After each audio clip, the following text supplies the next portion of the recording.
Corey, the people want to know what's up with five-star Cormani McClain. You put in a new expert pick on the On3 recruiting prediction machine. What does it mean, and what's going on with his recruitment? Yeah, I think with Cormani, I think with Florida, I talked to sources on both sides. Both feel that Florida's probably in the best spot right now. I think with Florida, too, it's the familiarity, that comfort feel in Gainesville. He's been there a countless amount of times over the years. Alabama's Alabama. They can get a kid on campus one time and obviously win out. But I think with him, he's a kid that's not all about the glitz and glamour, not always posting on social media, trying to be up in recruiting. I've heard the process is kind of weird on him at times, where he just kind of wants to wrap it up sooner than later. And I know obviously in Gainesville you have all the Polk County kids on the roster. Being in Gainesville, he's just very at home there. And obviously Florida's season hasn't went as planned as a lot of people, but I kind of said before the year, I thought this is the year if Anthony Richardson really plays and surpasses expectations, they could win like 8, 9, or possibly 10 games. But if not, it's going to be kind of a rebuilding year. So I'm not really surprised by the outcome on the field. So I don't think the on-field play really has much of an impact on his recruitment. But I think having Corey Raymond was like the cherry on top. He's comfortable in Gainesville. The familiarity's high. Obviously they're recruiting his mom really well too. The relationships are very strong. But then having Corey Raymond, arguably the best DB coach in the country, it kind of just makes it even that more appetizing. So I know Alabama, they were supposed to get him on campus a few weeks ago. I think that was the big dagger from that, because I thought that was the most important visit of his recruitment. If Alabama hosts him and he has a great time, I think the momentum could have definitely switched towards their side. But I think with that visit not taking place and it kind of getting down to the crunch time, I think you got to favor Florida here. And I know sources on both sides feel Florida's in the best spot right now. Yeah, and the big question, though, is when. People thought maybe with the pair of DB commitments, maybe Cormani was going to jump in, but he didn't show up in Gainesville over the weekend. Not that he was really expected to, but that would have been a very telling sign. So where would you put the timeline for his commitment at? I would probably put it more in the November range. I think he wanted to wrap it up in December, but that was before kind of reports came out where he's just kind of getting tired by recruiting. He wants to team up with one school and just kind of put this all behind him. I thought, like you said, Josh, he was kind of a 50-50 going into the weekend as far as showing up. And we kept close tabs on it. We're watching, see if he'd show up. He never did. But I still think that doesn't affect Florida's chances at all. I think he's still going to take an official. Florida just wants to have official visitors only for the LSU game for in-season. So if you're going to officially visit Florida going forward, it's going to have to happen in early December. And I think that favors Florida even more. I think him just getting down to crunch time. And I think there's a possibility he could be committed to a school before then. But right now, he has no clear timeline, but I think it's going to be before signing day. Probably early to mid-November is kind of what I'm aiming for. Now, that recruitment is trending up for the Gators, but one recruitment that doesn't seem to be trending up is five-star edge Keon Keeley. When he first decommitted from Notre Dame back in August, a lot of people thought his next landing spot would be the Gators. However, it seems like Alabama and Ohio State have kind of pulled away. Now, do you think the Gators are still legitimately in this recruitment?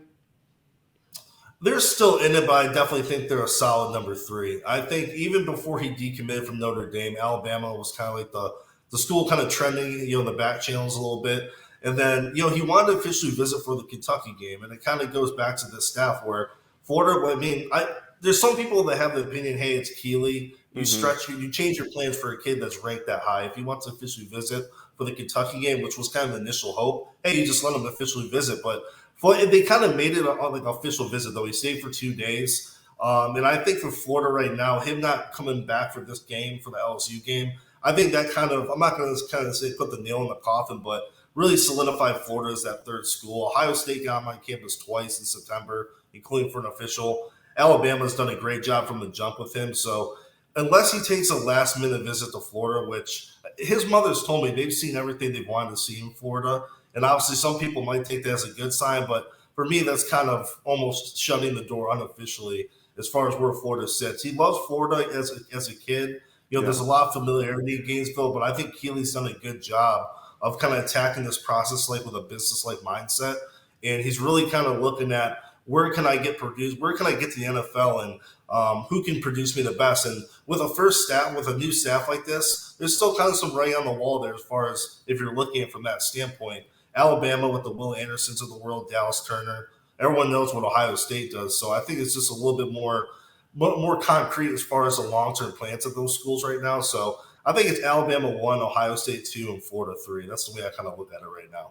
Does Florida get him back on campus before Keeley makes his final decision? I don't think so. Yeah, because they only have one more home game, which is South Carolina on November 12th. And there's been word that he wants to shut it down before the end of the month. Obviously we're at October 17th. So, yeah, I mean, there's a chance he commits in the coming weeks. I don't think they do. I thought this past weekend was that final shot to get him on campus. So right now, I don't think he gets back on campus. All right, 3-star wide receiver Creed Whittemore decommitted on Sunday. Not a big blow to the Gators class. Billy Napier still putting together an excellent first-year class, top 10. Where do you see this class finishing? What's its potential? Yeah, I think it has potential to kind of hit the back end of the top 5. I mean, especially if they get Cormani. There's some other guys, some big flip targets on the board still, too. You have Jordan Hall, 4-star defensive tackle. So I think they have the opportunity to really kind of crack the top 5 more around the 4 and 5 range as far as the ceiling.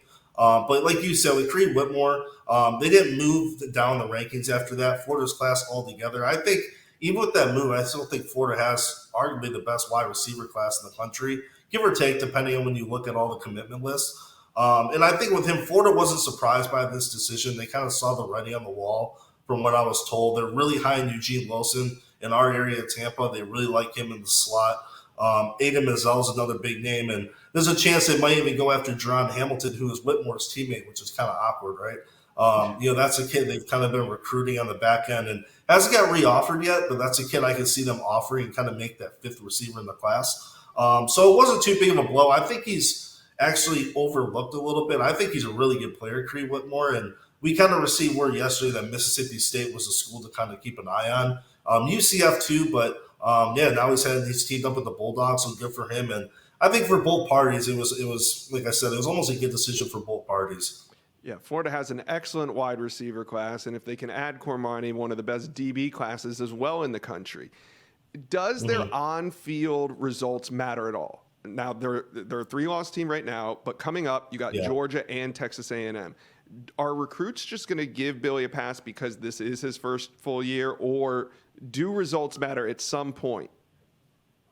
Yeah, no, I think to a degree they do. We asked a lot of those kids this weekend that same question. We asked, is it more the development or the on-field results right now matter? And a lot of the kids said really the wins and losses don't really matter to them right now. I know Desmond Ricks kind of said the same thing to us, the 5-star corner 2024. He's like, these aren't his guys. He's like, I see them developing. He goes, I think I can come in and help the secondary. John Walker was another one who said, I don't really on-field results don't matter to me because I came in the spring and I've been to so many games and I've seen the D-line get better and better under Sean Spencer. So I think to a degree, I mean, obviously that's on the record talking to reporters saying that, but I think to a degree it matters a little bit. But I think, and I've kind of been on record, like we said at the beginning of the call, I think when you look at Florida's roster, they were replacing a lot of guys from last year. And then Anthony Richardson was always kind of that, how good is he? Is he going to live up to these draft expectations, or is it going to be kind of in the process type of thing and him grow as the season goes on? So I predict him to have 6 wins this year. That's what I did at the end of the year, and I got a lot of heat for that. But now you kind of see that. I think a lot, and obviously it's a staff's first year too. You got to account for that. So I think it's a little bit mixture of both. But I think the development's more important to them, and seeing these true freshmen and these young guys get a shot. Best players play. It's not just a seniority thing, and I think that's really made an impact on a lot of these recruits. Major need for UF in this class is defensive line, specifically the interior. Jordan Hall was on campus. I think he's one of the best defensive tackles in the state, regardless of his ranking. But he is highly considering UF and Georgia. He has upcoming official visits to Alabama and Ohio State. He's unsure right now if he's really going to take an official visit to UF. Do you think UF can legitimately land him without an official visit? I don't think so. I think going into this year, Florida was always like the number 2 or number 3 school. Georgia's been trending the most. Chad put in a prediction for him a few months ago. I think Florida right now, he went to the game. He really loves the hospitality around campus and really raves about that staff. So those connections are really strong. But I think right now, when you look at on-field play with Ohio States and then Alabama, like you said, is getting official, you have Georgia in the mix.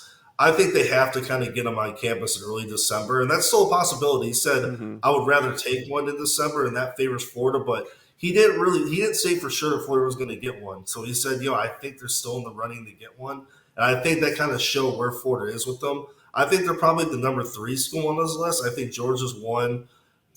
You can almost make a case at Alabama, even though they haven't gone on campus much, you can almost put them above Florida at this point. And then you have Ohio State, who can really make a splash when he OVs for the Michigan game, because the atmosphere is going to be crazy. So, yeah, I think right now they have to get an official. If not, I think they'll be that school that's spoke about very highly with them, but falls up just short, which, that's always a dagger when you think you're sitting in a good spot with these kids, but they're like, I have to go with this school. So that's where I kind of view his recruitment right now. Yeah, you can tell the interest is there because he's been to campus so many times. But like you said, if you're not locking in an official visit, how serious are you about that program? Yeah. Let's move to the 2024 class. Vitally important position, again, is quarterback. And the number 2 quarterback in the On3 rankings has visited UF twice already this season. Texas 4-star DJ Lagway, one of the top-ranked quarterbacks in the 2024 class.